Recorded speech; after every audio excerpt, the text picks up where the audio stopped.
भाई जो गुरु वचन पे डट के कट गए फंद 84 के।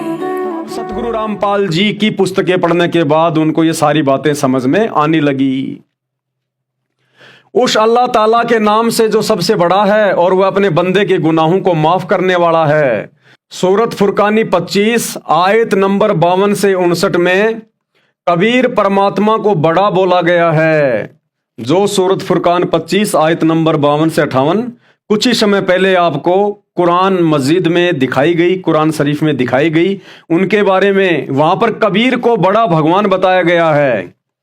असली ज्ञान तो यह था कि वह कबीर परमात्मा है, कबीर ही अल्लाह है। हजरत मोहम्मद साहब को भी कबीर परमात्मा जिंदा बाबा के रूप में मिले थे, जिंदा बाबा के रूप में। ये खुद मुसलमान भाइयों का डुप्लीकेट अल्लाह स्वीकार करता है ये बात, और हजरत मोहम्मद को कह रहा है वो डुप्लीकेट अल्लाह शैतान कि ऐ हजरत मोहम्मद उस जिंदा पर भरोसा रख जो कभी मरने वाला नहीं है। यानी हजरत मोहम्मद जी को कबीर परमात्मा ओरिजिनल अल्लाह मिला था, लेकिन बाद में इस शैतान ने हजरत मोहम्मद को भ्रमित कर दिया, भ्रमित। तो सूरत फुरकानी 25 आयत नंबर 59 में वो स्वयं कह रहा है कि कबीर ही अल्लाह है। हजरत मोहम्मद साहब को भी कबीर परमात्मा जिंदा बाबा के रूप में मिले थे। जब मोहम्मद जी ने जिंदा गाय को मार दिया था, लेकिन फिर उनसे वह गाय जीवित नहीं हुई और वह गुफा के अंदर चले गए और बहुत जोर से रोए और बोले अल्लाहु कबीर, अल्लाहु कबीर। यानी जिंदा बाबा के रूप में उस ओरिजिनल कबीर अल्लाह ने हजरत मोहम्मद को जो नाम दिया था, जो कलमा दिया था, वो दिया था अल्लाहु कबीर, अल्लाहु कबीर, ये नाम जपने के लिए दिया था। तो एक समय हजरत मोहम्मद जी ने एक गाय को अपनी शब्द शक्ति से मार दिया, किसी तलवार से नहीं काटा था। ये मुसलमान भाइयों को अभी ज्ञान नहीं है पूरा।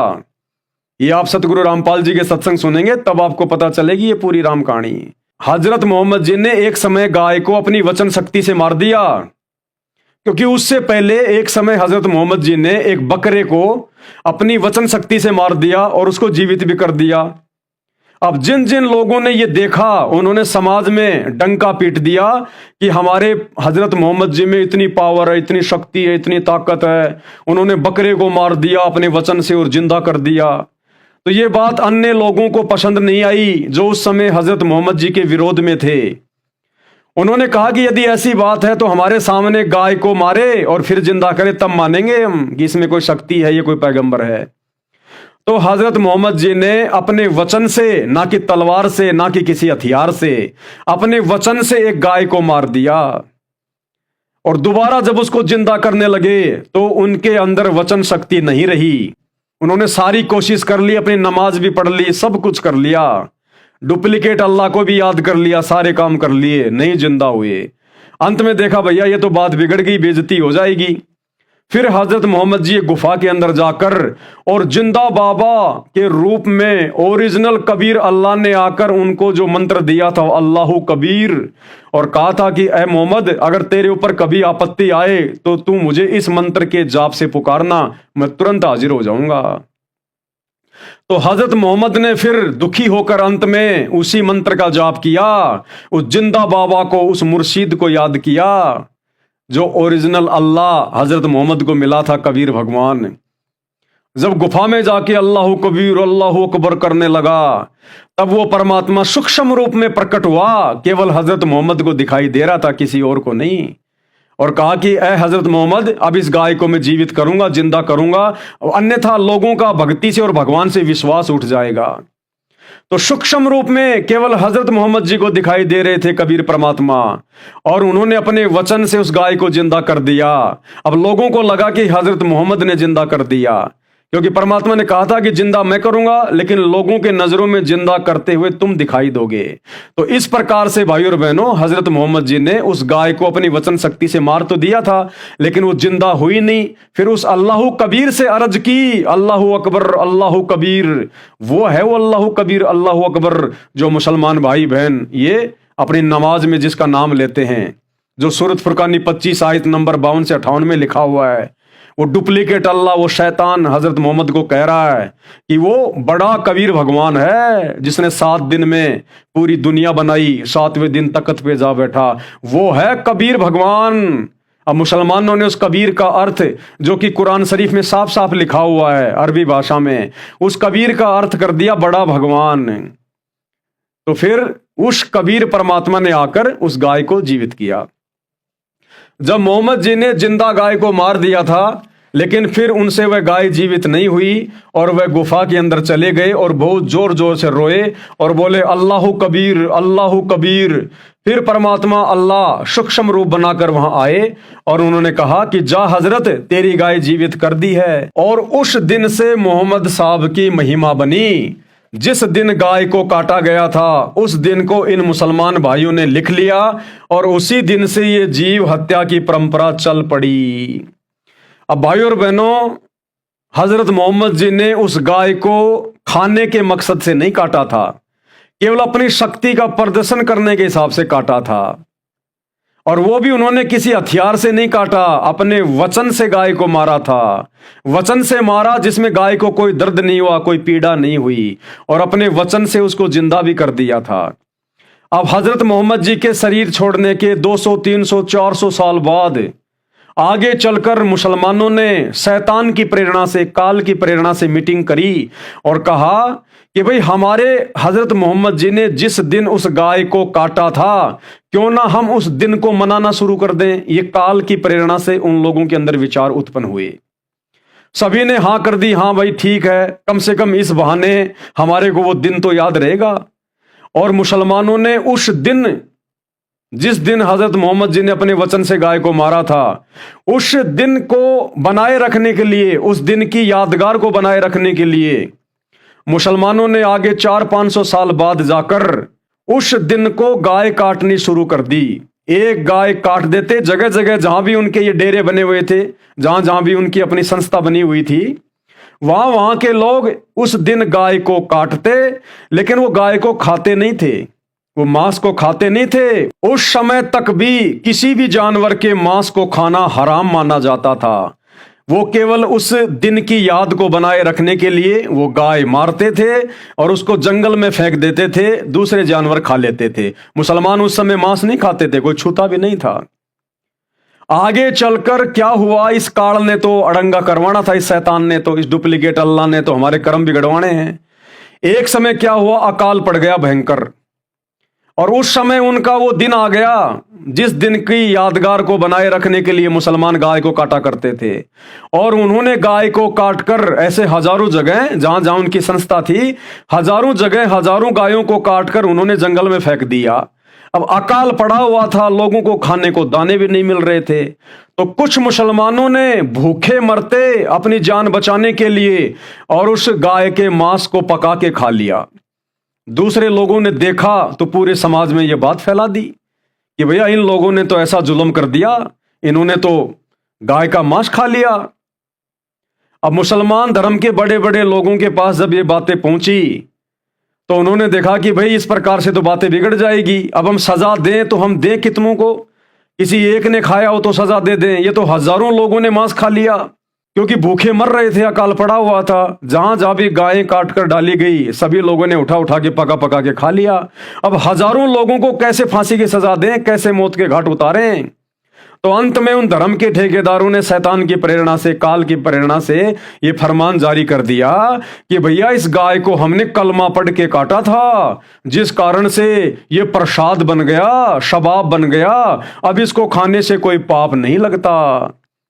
अब आगे चलकर फिर मुसलमान धर्म के लोगों ने इसी प्रकार से गायें काटनी शुरू कर दी, उनको खाना शुरू कर दिया कि हमने तो कलमा पढ़ के काटा है, अब ये प्रसाद बन गया, ये मांस नहीं है।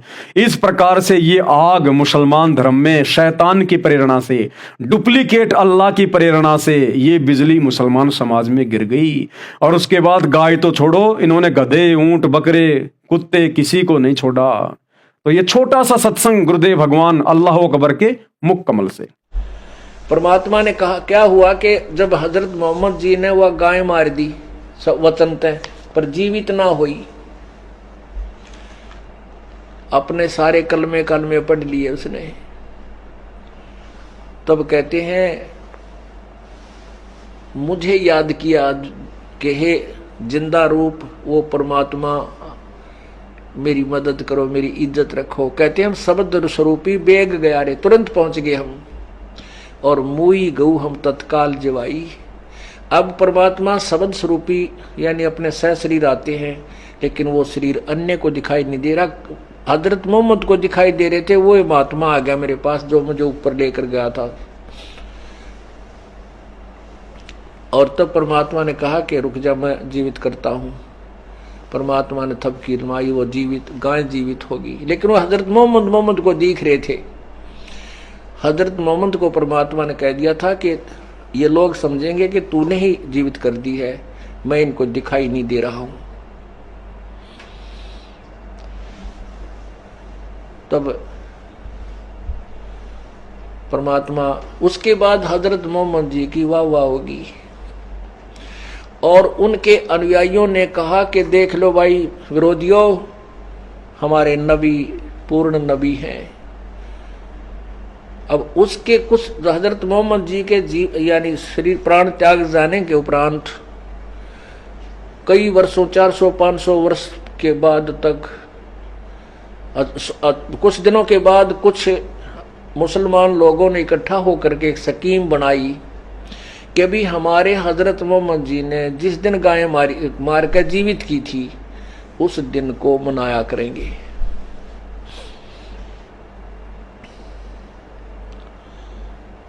अब सब ने सहमति दे दी, भाई भूलना पड़ा यह बात तो ठीक है। तो वो गाय को जिस उस दिन एक गाय को कलमा पढ़ के, वो मंत्र सा बोल के उसको धीरे धीरे काट देते हैं, हलाल कहते हैं।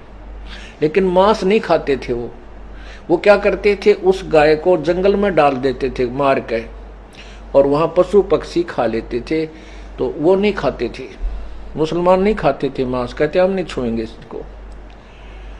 कुछ वर्षों के बाद क्या हुआ कि अकाल गिर गया, दुर्भिक्ष पड़ गया, बहुत ज्यादा अन्न रहा नहीं। और उसी दौरान वो दिन आ गया जिस दिन हजरत मोहम्मद जी ने गाय जीवित की थी वचन से मार के।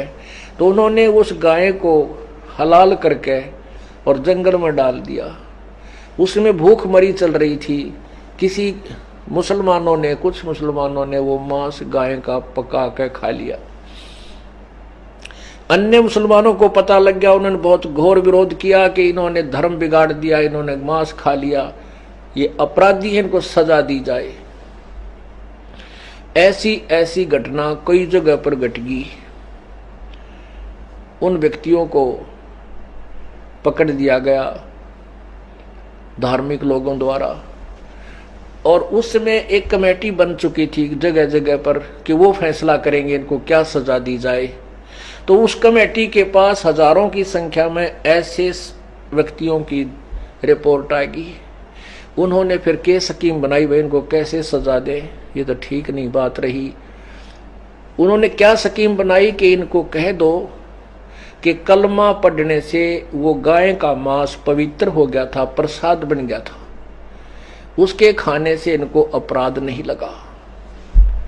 अब वो स्टेटमेंट उनकी सुन ली तो सभी उनको छोड़ दिया, भाई ये तो प्रसाद बन गया था इसलिए खा लिया, तो कोई दोष नहीं। उसके बाद यह बिजली गिर गई मुसलमान धर्म में, ये मांस खाने लाएंगे कि तो पवित्र हो गया, प्रसाद बन गया, घर घर बांटन लाएंगे। ये परमात्मा ये सारे खेल यू काल करवावे हैं। अब क्या जरूरत थी उन्हें वो दिन मनाने की, यो दिन ना मनाते थे या बुराई इस पवित्र धर्म में नहीं घुसती, और ये कम से कम घोर पाप तो बचे रहते। तो भाई और बहनों, इस प्रकार से ये मुसलमान धर्म में शैतान की प्रेरणा से ये मांस खाने की परंपरा शुरू हुई है। ये किसी अल्लाह का आदेश नहीं था, ये हजरत मोहम्मद जी का कोई आदेश नहीं था। जो गुरु बचन पे डट गे, कट गे फंद 84 के, कट गे फंद 84 के, कट गे फंद 84 के।